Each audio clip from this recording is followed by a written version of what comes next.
할렐루야. 오늘도 주님의 크신 은혜와 사랑이 우리 가운데 충만하게 넘쳐나기를 우리 주님의 이름으로 축원을 드립니다. 오늘 말씀의 제목은 보호받는 다윗이란 제목으로 말씀을 전하기 원합니다. 다윗은 미갈의 도움을 받아서 사울의 위험을 피하게 됩니다. 다윗에게 이런 상황은 처음입니다. 그는 갈 데가 없는 상태가 되고 말았어요. 어제의 동지들이 이제는 자신을 죽이려고 하는 사람들로 바뀌었습니다. 누구를 의지할 수 없는 상태가 되었다, 이렇게 말씀을 드릴 수 있죠. 다윗의 입장에서 본다면 사면이 꽉 막힌 상태다, 이렇게 표현할 수 있습니다. 자신에게 약속하신 하나님의 약속이 마치 먼 산에 울려 퍼지는 메아리와 같은 그래서 자신에게는 아무 도움이 되지 않는 그런 환경입니다. 모든 것이 막다른 골목과 같은 상태인 다윗, 우리로서는 이해할 수 없는 모습입니다. 분명 다윗은 하나님께 택함을 받았고 차기 왕이 될 사람으로 선택이 되었습니다. 왕이란 자신의 주변에 자신을 도울 수 있는 사람들이 많이 있어야 됩니다. 독불 장군은 없다라고 우리가 그런 얘기를 잘 알고 있지 않습니까? 천부장이 되고 군대의 장이 되고 주변에 자기의 사람이 많아야 차기 정권을 이어받을 수 있다는 것은 우리가 잘 알고 있습니다. 그런데 지금의 상황은 전혀 반대라는 것이죠. 그동안 싸웠던 백성들과 신하들, 그리고 자신의 동료들과의 관계가 모두 끊어지고 도망가는 그런 상태가 되고 말았습니다. 전혀 예상할 수 없는 상황, 다윗에게도 이런 상황이 있었다는 것이죠. 하나님께 택함을 받고 하나님의 사랑을 받은 사람이라면 모든 일에 형통하고 또 계속 높아져야 된다는 것이 우리들의 일반적인 정서 아닙니까? 그런 면에서 본다면 다윗이 분명 무언가 잘못되어 가고 있다라고 우리가 생각할 수 있는 것이죠. 다윗은 자신의 현 상황만을 볼 수 있기 때문에 앞으로 자신이 어떻게 될지, 하나님의 계획과 섭리가 어떻게 진행될지를 전혀 알지 못하고 있기 때문에 불안과 두려움이 그에게 있었습니다. 그런데 우리는 다윗의 전부를 알고 있죠. 지금의 다윗은 힘들고 아프며 갈 곳이 없어 방황해야 하는 상황이라는 사실이죠. 그러나 이 모든 것이 미래의 다윗을 만들어가며 하나님 앞에 크게 인정을 받고 또 쓰임을 받는 훈련 기간이 되었다는 사실을 우리는 잘 알고 있습니다. 이것이 중요합니다. 우리도 다윗과 같이 우리가 만난 현실만을 볼 수밖에 없어요. 그래서 우리의 미래가 어떻게 될지, 그리고 하나님의 계획이 어떻게 진행될지를 우리는 전혀 알지 못한다는 사실입니다. 그러나 분명한 사실은 다윗을 향하였던 하나님의 손길이 우리에게도 동일하게 임하여 있음과 우리를 통해 받으실 영광이 있기 때문에 우리를 선한 길로 인도하시는 하나님이시라는 사실입니다. 그렇게 우리가 성경을 통하여 깨닫고 알아야 될 사실은 다윗이 바로 나이고 나의 현실이 바로 다윗의 현실과 동일하다. 그리고 다윗의 미래가 바로 나의 미래가 될 수 있다는 사실을 믿음으로 받아들이는 것입니다. 이것은 하나님을 믿는 믿음에 의하여서만 가능한 그런 모습이죠. 믿음의 눈으로 주님을 바라볼 수 있기를 주의 이름으로 부탁을 드립니다. 다윗을 통하여 도전과 위로 그리고 꿈을 가질 수 있고 나와 함께 하시는 하나님을 의지하는 믿음의 사람들이 되어야 될 줄로 믿습니다. 이것이 말씀을 듣는 우리들의 자세가 되어야 될 것이고 우리를 향한 주님의 사랑의 음성이라는 사실도 잊지 않기를 바랍니다. 우리가 주님의 영광의 도구가 되기를 주님이 원하셨고 우리도 그렇게 되기를 바라고 있습니다. 그렇다면 우리 모두가 다윗을 통해 다윗이 되어야 된다는 것이죠. 이 시대의 다윗. 현실만을 볼 것이 아니라 다윗의 미래를 우리가 알듯이 우리의 미래를 잘 아시는 하나님을 의지하고 그분께 자신의 모든 것을 맡길 수 있는 우리가 되어야 될 줄로 믿습니다. 오늘 18절에 보니까 이렇게 말씀하고 있습니다. 다윗이 도피하여 라마로 가서 사무엘에게로 나아가서 사울이 자기에게 행한 일을 다 전하였고 다윗과 사무엘이 나요스로 가서 살았더라. 다윗이 도피했다라고 말씀하고 있어요. 그것도 다윗은 사울을 피하여서 사무엘에게 갔다고 말씀하고 있습니다. 다윗에게는 사무엘 이외에는 의지할 사람이 그 당시에 없었다 이렇게 볼 수 있어요. 다윗이 사무엘에게 피하였다는 것은 다음과 같은 의미를 갖고 있습니다. 첫째는 사무엘이 영적 지도자였기 때문에 사무엘에게 피한 것입니다. 사무엘상 10장 1절에 보면 이에 사무엘이 기름병을 가져다가 사울의 머리에 붓고 입 맞추며 이르되 여호와께서 내게 기름을 부으사 그의 기업의 지도자로 삼지 아니하셨느냐라고 말씀하고 있어요.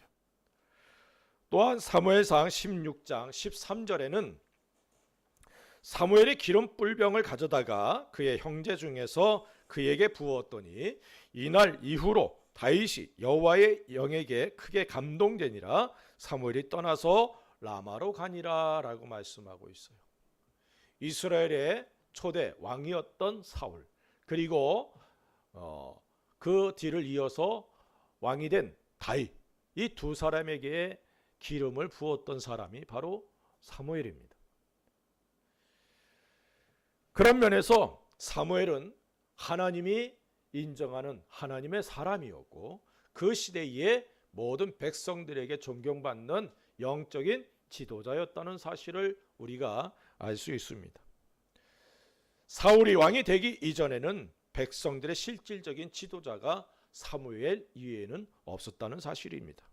백성들에게 하나님의 말씀을 가르쳤고 또 왕을 구하는 백성들에게 왕이 가져야 될 자세들에 대해 말씀을 전하였던 사람이 사무엘이고 그는 영적인 지도자다 이렇게 말씀을 드릴 수 있습니다. 다윗은 어려움을 당하자 곧 생각해낸 것이 사무엘이라는 사실입니다. 사무엘과 다윗의 관계는 멘토의 관계라고 말씀을 드릴 수 있죠. 자신의 모든 문제, 특히 영적인 문제를 진단받고 주님의 뜻을 따를 수 있도록 도움을 받는 영적 지도자를 가리키는 단어죠. 다윗은 자신이 어떻게 해야 할지를 모를 때 사무엘을 찾아갑니다. 사무엘의 도움을 필요로 한다는 것이죠. 이렇듯 우리의 삶에 문제가 있을 때에 영적 지도자에게 나아갈 수 있는 은혜가 있기를 주의 이름으로 축원을 드립니다. 성경은 다음과 같은 기록이 기록되어 있습니다. 다음과 같은 내용이 기록되어 있어요. 역대하 24장 2절과 3절에 보면 제사장 여호야다가 세상에 사는 모든 날에 요아스가 여호와 보시기에 정직하게 행하였으며 여호야다가 그를 두 아내에게 장가들게 하였더니 자녀를 낳았더라라고 말씀하고 있습니다. 요아스 임금은 할머니 아달랴가 임금의 씨를 멸하라 했을 때 제사장 여호야다의 도움을 받아 생명을 건졌고 성장한 후에 왕이 된 사람입니다. 그런데 그는 여호야다가 살아있을 동안에 하나님 보시기에 정직하게 행하였습니다. 여호야다가 살아있을 동안에는 여호와 하나님의 전에 번제가 항상 드려졌습니다. 그렇지만 여호야다가 죽자 요아스는 변하고 맙니다. 여호야다의 아들 제사장 스가랴를 통하여 주신 하나님의 말씀을 믿지 않고 오히려 스가랴를 죽이고 맙니다. 훌륭한 멘토였던 여호야다가 살아있을 동안에는 요아스가 하나님의 뜻을 따라 살았다는 사실은 그에게 훌륭한 영적 지도자가 있었다는 사실을 우리가 알 수 있습니다. 다윗은 어려움을 당하자 자신의 영적 지도자인 사무엘을 찾아갑니다.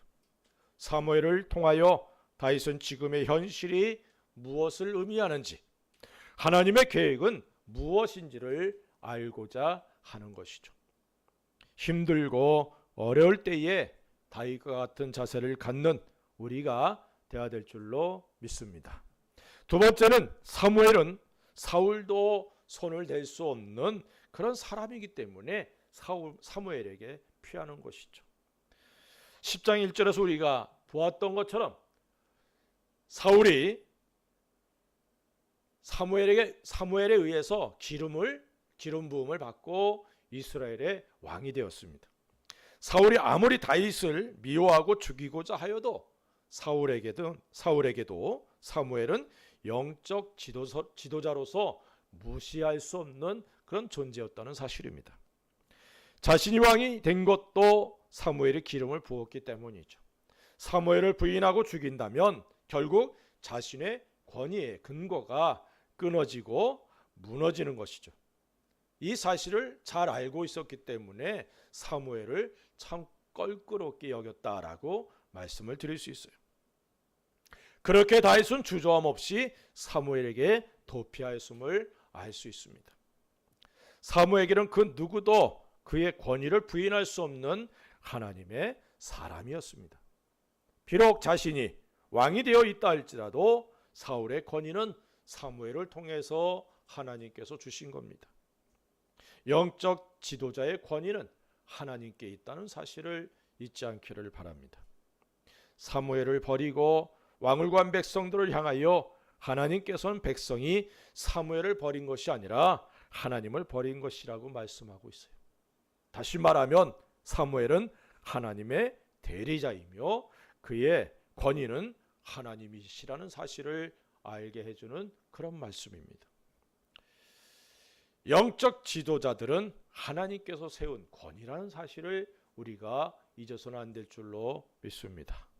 세 번째로 사무엘에게 피했다는 것은 결국은 하나님께 피했다는 것을 의미합니다. 사무엘은 하나님의 선지자요 지도자입니다. 그렇게 사무엘에게 피했다는 것은 곧 다윗이 하나님을 의지하고 하나님께 피했다는 것을 여기서 보여주는 겁니다. 다윗은 자신의 시를 통해서 다음과 같이 고백합니다. 시편 5편 11절에 그러나 주께 피하는 모든 사람은 다 기뻐하며 주의 보호로 말미암아 영원히 기뻐 외치고 주의 이름을 사랑하는 자들은 주를 즐거워하리이다. 시편 7편 1절에는 여호와 내 하나님이여 내가 주께 피하오니 나를 쫓아오는 모든 자들에게서 나를 구원하여 내소서. 시편 16편 1절에는 하나님이여 나를 지켜주소서 내가 주께 피하나이다. 시편 31편 1절에도 여호와여 내가 주께 피하오니 나를 영원히 부끄럽게 하지 마시고 주의 공으로 나를 건지소서라고 노래하고 있습니다. 위의 말씀들을 통해 다윗은 자신이 힘들고 어려운 일을 당할 때마다 하나님께 피했다는 사실을 우리는 여기서 알 수 있습니다. 하나님은 자신을 구원하실 분이시고 자신을 보호하시며 또한 영원히 부끄럽게 하지 않으실 분이라는 사실을 다윗은 믿음으로 고백하고 있습니다. 이런 고백들을 통해 다윗이 사무엘에게 피했다는 것은 곧 하나님께 피하였다는 것을 의미한다고 볼 수 있습니다. 시편에서는 다음과 같이 하나님께 피하는 것이 믿음의 사람들에게 너무나 당연한 일이며 또한 가장 지혜로운 선택이라는 사실을 말씀하고 있습니다. 시편 118편 8절과 9절에 여호와께 피하는 것이 사람을 신뢰하는 것보다 나으며 여호와께 피하는 것이 고관들을 신뢰하는 것보다 낫도다라고 말씀하고 있습니다. 또한 시편 146편 3절과 4절에 보면 귀인들을 의지하지 말며 도울 힘이 없는 인생도 의지하지 말지니 그의 호흡이 끊어지면 흙으로 돌아가서 그날에 그의 생각이 소멸하리로다 라고 말씀하고 있어요. 일반적으로 사람들은 어려움을 만나면 주변을 돌아보게 됩니다. 혹 자신을 도울 수 있는 사람은 어디에 없나 찾아보는 것이죠. 하지만 하나님의 사람들은 우리들의 도움이 되시는 하나님을 바라보아야 되고 하나님을 찾아야 된다는 사실을 성경은 반복해서 우리에게 말씀하고 있다는 사실입니다. 아무리 귀한 신분의 그런 사람들, 권력을 갖고 있는 사람이라 할지라도 생사화복을 주관하시는 하나님께서 모든 것을 주관하신다는 사실을 잊어서는 안 될 줄로 믿습니다. 너희는 먼저 주님의 나라와 주님의 의를 구하라는 하나님의 말씀을 마음에 새기는 우리가 되어야 될 줄로 믿습니다. 다시 말하면 우선순위를 어디에 두느냐에 의해서 삶의 모습과 삶의 질이 달라진다는 것이죠. 너희는 먼저 그의 나라와 그의 의를 구하라. 그리하면 이 모든 것을 너에게 더하시리라 라고 말씀하고 있는데 우리들은 하나님이 더해 주시겠다는 그것에 관심을 갖고 그것들만을 구합니다. 먼저 하나님의 나라와 하나님의 의를 구하면 당연히 따라오는 것들을 잊어버리는 것이죠. 우선순위가 바뀔 때 삶의 모습도 달라진다는 사실, 삶의 목표도 바뀐다는 사실을 우리가 잊지 않아야 될 줄로 믿습니다. 누가복음 19장 8절에 보면 이렇게 말씀하고 있습니다. 삭개오가 서서 주께 여짜오되 주여 보시옵소서 내 소유의 절반을 가난한 자들에게 주겠사오며 만일 누구의 것을 속여 빼앗은 일이 있으면 내 갑절이나 갚겠나이다. 삭개오는 예수님이 만나 주시기 전까지는 세리장으로 백성들의 비난과 멸시를 받았던 사람입니다. 하지만 그가 예수님의 은혜를 경험하고는 자신의 소유 절반을 팔아서 가난한 자들에게 주겠습니다 라고 고백합니다. 그 당시 세리장이라 그러면 돈을 참 많이 모은 사람이에요. 그 돈이 어디서 나오느냐? 백성들에게서 갈취한 것들이죠. 다시 말하면 돈이 인생의 전부였던 사람이다 라고도 말씀을 드릴 수 있어요. 하지만 예수님을 만나고 그가 예수님의 은혜를 경험한 이후에 자신의 소유 절반을 팔아서 가난한 자들에게 주겠다. 그리고 혹 자기가 불의하게 빼앗거나 속여서 갈취한 것이 있다면 4배를 갚겠다라고 고백합니다. 이러한 삭개의 고백을 통하여 그의 삶의 모습과 삶의 질이 바뀌었다는 사실을 우리는 알 수 있습니다. 이것이 바로 하나님의 사람들의 모습입니다.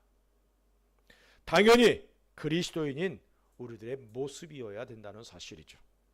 하나님 우선주의, 하나님의 말씀, 하나님을 신뢰함으로 하나님께 피하는 믿음이 우리들에게 있기를 주의 이름으로 축원을 드립니다.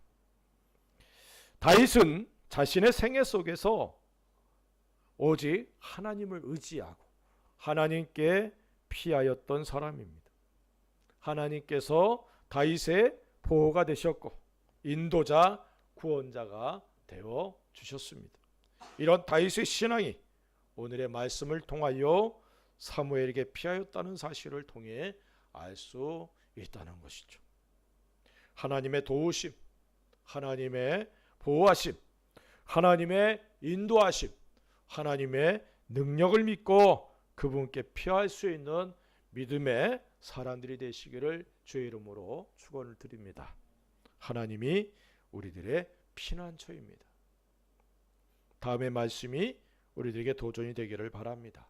시편 146편 5절에 보니까 다윗 야곱의 하나님을 자기의 도움으로 삼으며 여호와 자기 하나님에게 자기의 소망을 두는 자는 복이 있도다.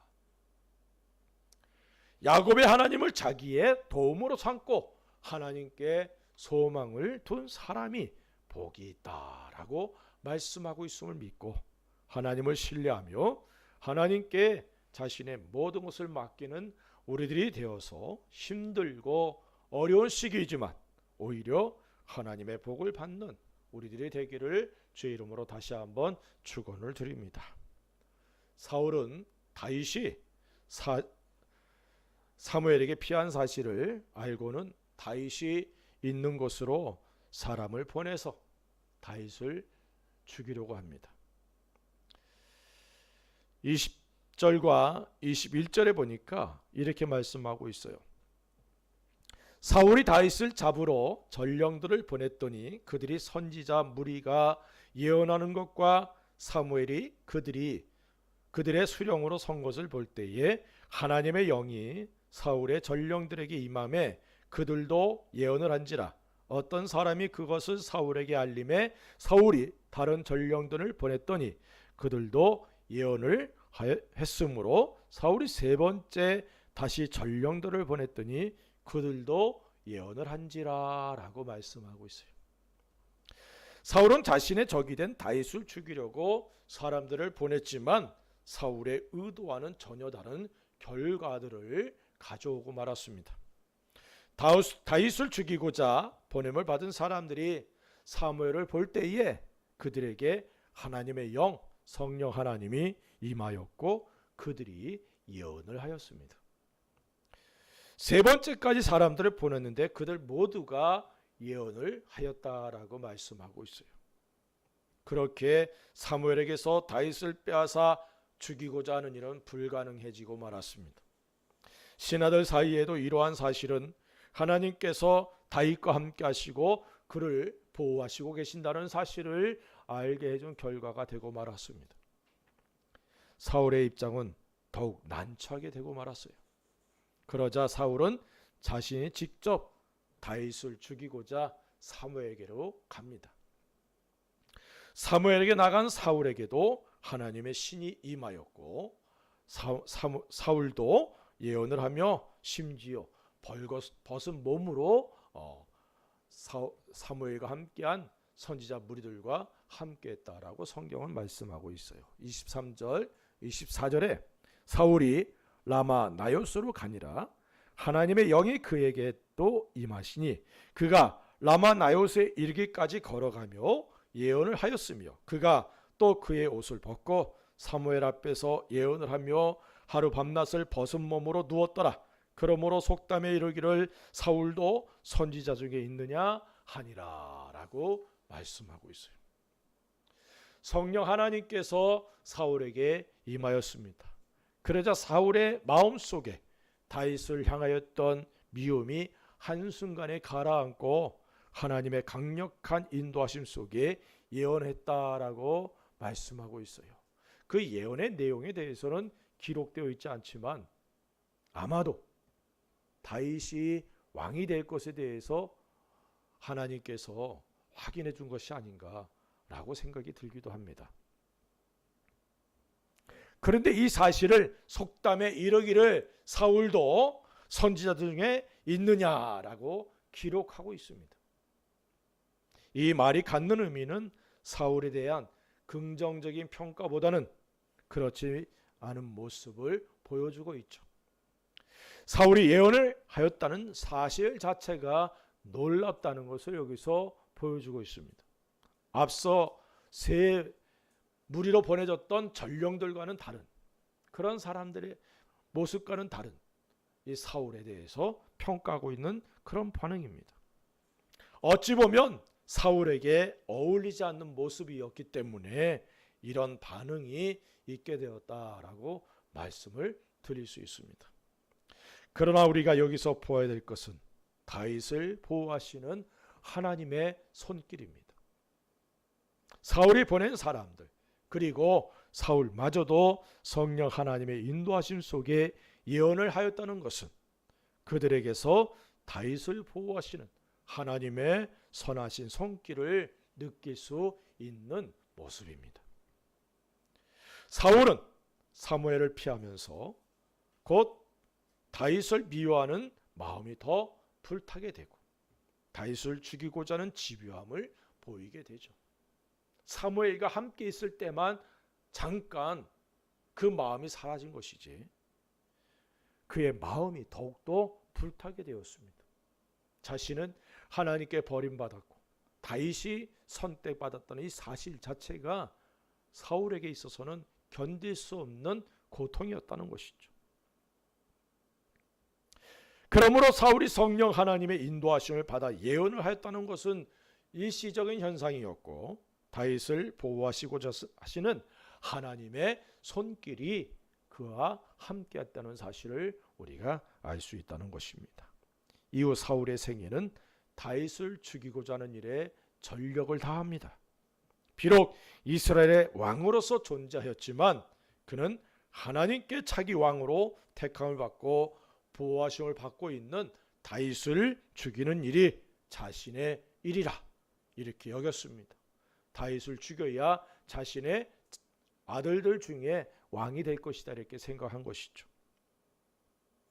하지만 사울도 자신의 뒤를 이어서 다윗이 왕이 된다는 사실을 너무나 잘 알고 있었습니다. 사무엘상 23장 17절에 보면 곧 요나단이 그에게 이르기를 두려워하지 말라. 내 아버지 사울의 손이 내게 미치지 못할 것이요 너는 이스라엘 왕이 되고 나는 내 다음이 될 것을 내 아버지 사울도 안다 하니라. 요나단이 자신의 아버지 사울을 통해 이러한 사실을 들었고 다윗에게 알려주는 모습입니다. 요나단이 사울의 뒤를 이어 왕이 되어야 하지만 요나단은 그런 것보다 하나님의 뜻을 따라 다윗이 왕이 될 것을 인정하고 다윗과 언약을 맺게 되죠. 하지만 사울은 다윗을 죽이려 자신의 삶을 불태웁니다. 다윗을 향한 미움과 질투와 시기와 분노가 그를 지배하였고 악령에 사로잡힌 사울의 삶은 불행한 삶이 되고 말았다는 사실을 성경을 통해 우리는 잘 알고 있습니다. 그러나 다윗은 하나님의 보호하심을 통해 힘들고 어려운 상황, 사면이 꽉 막힌 것과 같은 상황에서도 하나님과 동행하는 삶을 살아갑니다. 우리들에게 이런 은혜들이 임하기를 주의 이름으로 축원을 드립니다. 하나님께서는 하나님을 의지하고 피하는 사람들을 보호하십니다. 보호하시는 방법은 여러 가지로 나타납니다. 다윗과 같은 현상을 통해서도 보호하십니다. 다니엘의 세 친구를 보호하신 같이 또는 다니엘을 사자굴에서 보호하신 것 같이 우리들을 보호하시기도 합니다. 방법은 여러 가지지만 분명한 사실은 우리를 보호하시는 하나님의 손길이 그분을 의지하고 피하는 사람들에게 있다는 사실을 믿기를 주의 이름으로 부탁을 드립니다. 우리를 보호하시는 하나님의 손길이 늘 우리와 함께 하심을 인정하는 것, 이것이 바로 우리에게 복이라는 사실을 잊지 않기를 바랍니다. 어떤 환경에서도 나와 함께 하시는 하나님의 손길을 느낄 수 있는 우리가 될 수 있기를 주의 이름으로 축원을 드립니다. 성경을 통해서 알 수 있는 것은 믿음의 사람들이 힘들고 어려운 환경을 통해 오히려 하나님의 크신 일들을 경험했다는 사실을 우리가 잊어서는 안 된다는 사실이죠. 사랑하는 성도들이여, 코로나 바이러스로 인한 생활에 많은 어려움이 있습니다. 언제 끝날지 모르는 불안하기도 한 그런 때입니다. 사면이 꽉 막힌 듯한 그런 환경이기도 합니다. 이런 환경에서 다윗이 하나님을 신뢰하여 사무엘에게 피하였던 것과 같이 하나님을 신뢰하여 하나님께 피하는 은혜들이 임하기를 주의 이름으로 축원을 드립니다. 하나님의 전능하심을 믿고 하나님의 능력에 선하신 도우심의 손을 믿고 우리의 삶을 하나님께 맡기시길 바랍니다. 하나님 안에서 평안과 기쁨이 넘치는 은혜가 우리들에게 있기를 바랍니다. 다윗과 같이 하나님을 의지하고 우리 주님께 피할 수 있는 귀한 믿음과 은혜가 있어서 그런 믿음의 사람들이 되어서 하나님을 경험하며 하나님께 찬양과 영광을 돌리는 우리들의 생애가 되기를 우리 주 예수 그리스도의 이름으로 간절히 축원합니다.